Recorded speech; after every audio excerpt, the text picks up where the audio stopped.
Linda Eanes, and I am here at the Department of Historic Resources right next to the collections room, and I'm here today to talk with Mike Clem, who is the Regional Archaeologist at the Department of Historic Resources.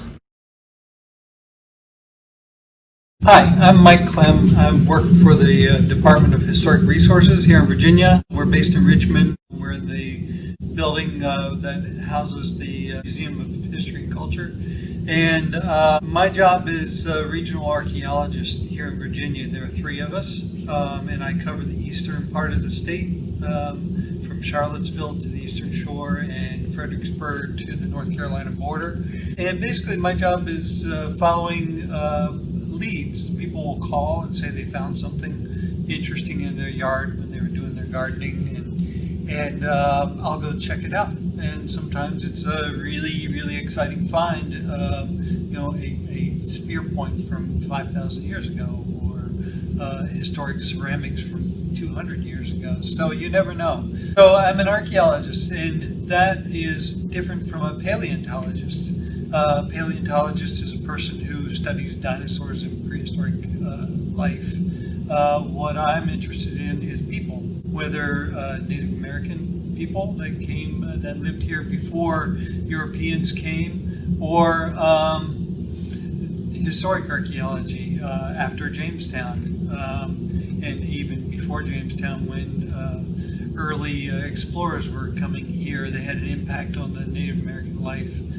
So I've studied all kinds of sites, from very early Native American sites to Civil War camps. You name it, I've done it. And our department is really interested in all of that. We have, I'm in the collections room here at the office, and behind me is a big room that has millions of artifacts from all over the state, of all different time periods, just box after box after box of artifacts. We are open to the public.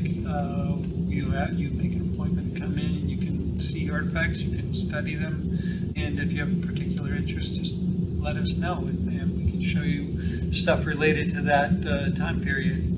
This archaeological resource kit that is something we loan out to schools and other groups. Whoever wants to borrow it can check it out. We have several of them around the state.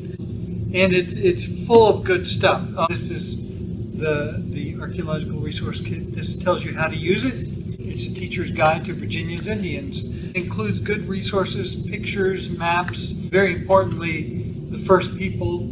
This is a great resource, a really good book that explains early Indians of Virginia and how they lived, or how we think they lived based on archaeological evidence.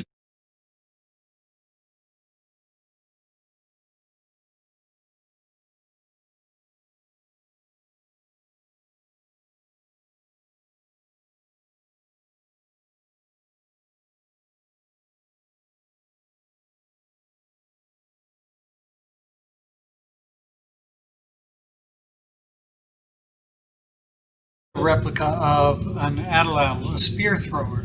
They probably varied in size. This is really small. Some are probably much longer.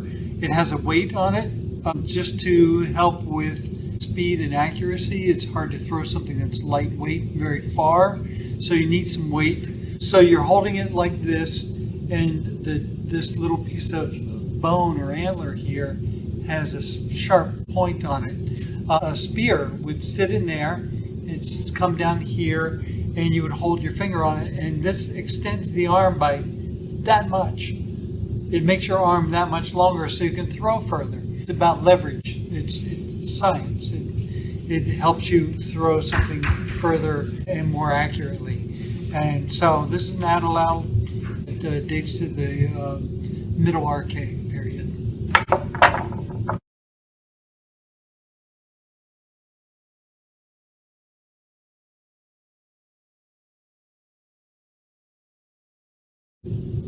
Now in the kit there's also a replica of an arrow. We all know what arrows look like, bows and arrows. I don't have a bow, but they would have been a straight shaft with feather, probably turkey feather or something like that, and you would have had a small triangular point on the end. Bow and arrows technology that's probably fairly recent for the Native American people, and may have only been around for the last 1,000 years or so before contact with Europeans.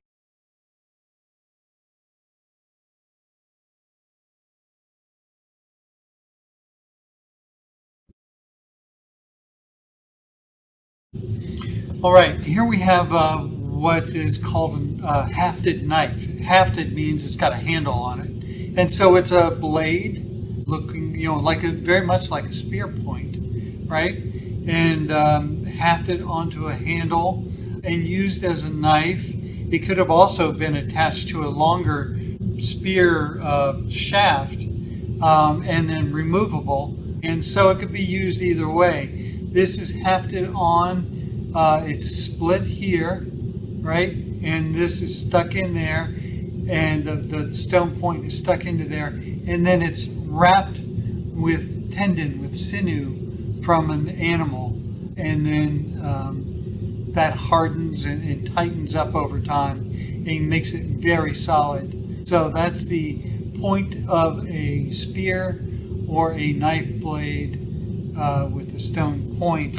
This one looks very similar, but it's got a more narrow blade. It comes to a very fine point, and this probably was meant to be a drill, so it would have been used with a bow, like on a fire starter kit, and spun to drill holes. Very similar technology, but used for a different purpose. So, a different kind of blade for a different kind of use.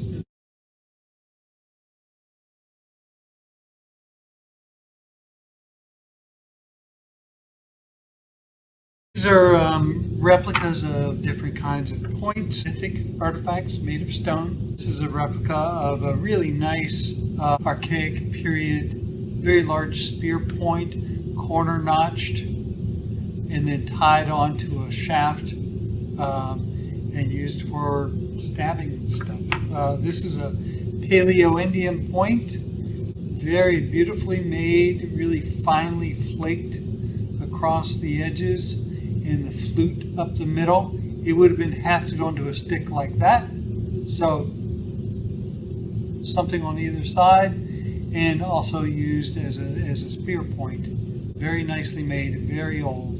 And this is a later point. This is a triangular point.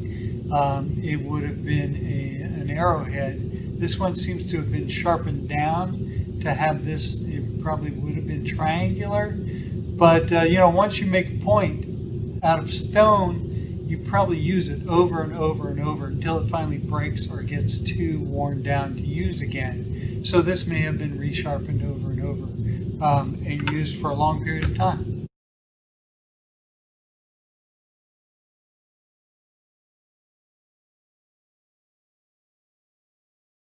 A little replica leather bag that we folded over and tied closed.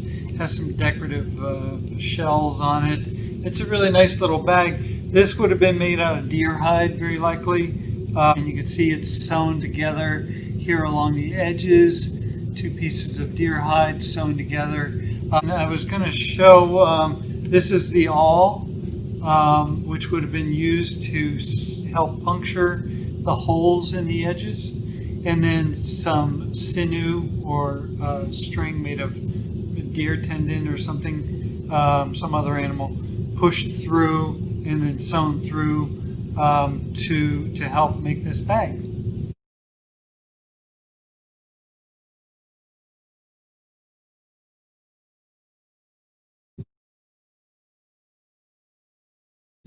These are bone awls, very similar to the thing I showed you earlier. That was more, probably more of a punch for finishing a hole. These are actually really sharp, often made of bird bone because that's easy to sharpen, and very thin walled. These I think actually are deer, very sharp and used for puncturing holes and possibly for pushing thread or line of string through a hole. So, awls.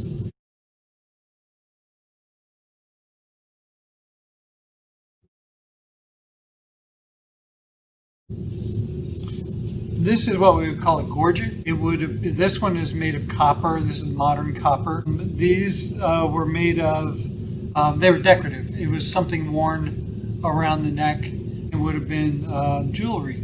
It may have had some sort of purpose in designating you from other people. It may have been a status symbol. And so we find these, copper is very rare.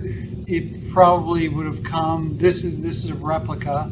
Everything I'm showing you here is they're replicas. They're not the real thing because they're so fragile and rare. We only put replicas in the kit. But a gorget would have been a material or a made of stone or ceramic, or very rare instances here in Virginia of copper.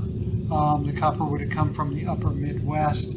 Often it was decorated probably with shells or bone beads of some sort. It was basically jewelry.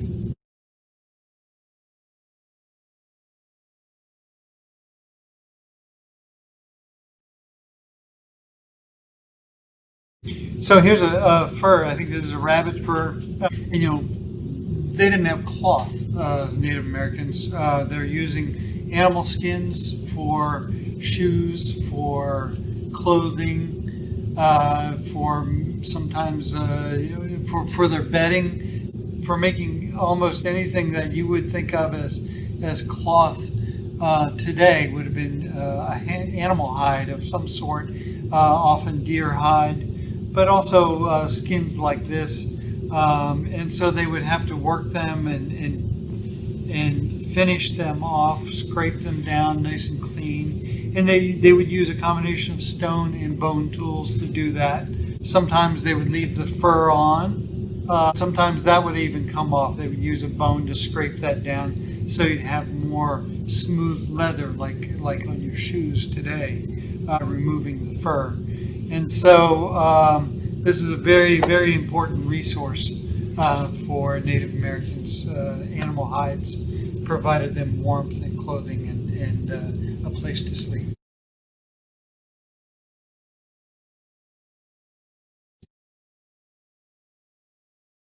This is a fire starter kit. This is a piece of wood and a piece of wood here with a little bit of, you can use almost anything, dried leaves or dried plant material as a source to start the fire, and put it down in there. And this is the bow. This actually turns this stick, and this is a piece of antler that's used to hold that in place. And of course, you know, like I say, this is a replica. This is what we imagine. And so you would do this and it would turn the stick in a perfect world. There it goes. With enough friction would cause a spark here that would start a little flame in this material, which you would transfer to a fire setup that you already have in place. And that's how people started fires.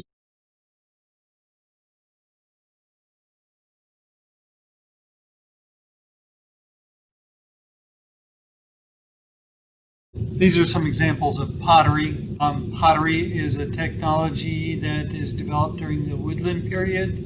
It's probably only about 3,000 years old here in Virginia. They come in different sizes. These are just little pieces of it. But pots would have been quite large for storage, smaller vessels for cooking. It's clay that's been tempered. Tempered meaning some crushed stone or sand or shell is introduced into the clay to sort of hold it together, to keep it solid. And then they would have been dried and fired.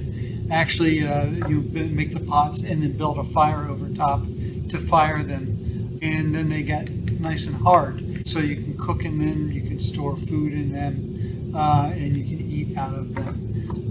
And so these are examples of pottery. It changes over time. It has different kinds of textures on it and gets different kinds of colors in it based on how it's fired and the source of the clay.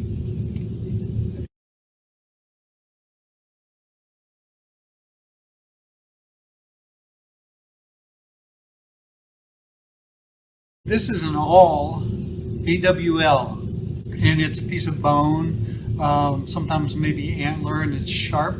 It's used to puncture holes through leather, usually, to make holes. There's also a point on this piece of wood. They may have used that as well.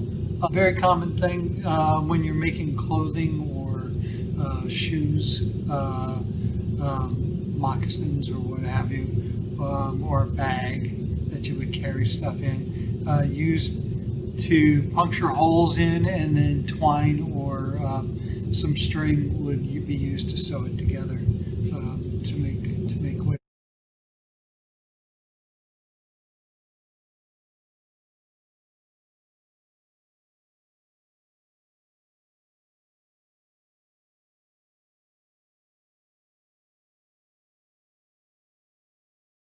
Of kinds of cord. These are in the kit as well. This cord is made, these are plant-based materials used for almost anything you can think of, just different purposes, to hold stuff together, to tie stuff together. This one this is a little fish hook made out of a deer toe bone. It's really kind of a fascinating little thing. We don't find many of those archaeologically, and this would have been used in conjunction with that and tied onto there for fishing. So they made string and rope and lines out of plant material, and also tendons, sinew, that held muscle together, probably mostly from deer sinew. So that's the different kinds of lines and strength.